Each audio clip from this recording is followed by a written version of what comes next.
আজকে চলে এসেছি আমি দমদমের দোকানটাতে। দমদমের দোকানটা প্রায় 1 মাস হয়ে গেল পুজো করেছিলাম, তো তারপর আর আসা হয়নি। কারণে তখন আমার হাজব্যান্ডের শরীর খারাপ হয়েছিল, আর সেই কারণে কদিন আসতে পারিনি।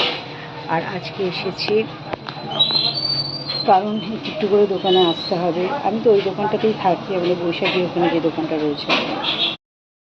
দোকানে এখনও মালপত্র বেশি একটা রাখা হয়নি, অল্প অল্প করে আনা হয়েছে, কারণ আসলে টাইম পাওয়া যায়নি।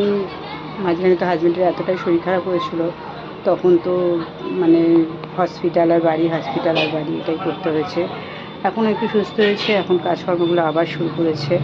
আর ওই জন্য আমি এই দোকানটাতে এসেছি। আর দেখা যাক, টুকটাক করে কাজগুলো করতে হবে। আর আশা করছি রোজই আসবো, বিকেলবেলার দিকটা আমি আসবো। আমি এসেছি 6টা নাগাদ এসেছি প্রায়।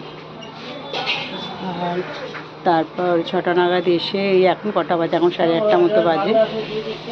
আর এখন আমি বন্ধ করে দেবো দোকানটা। দেখি কতদূর কী করতে পারি।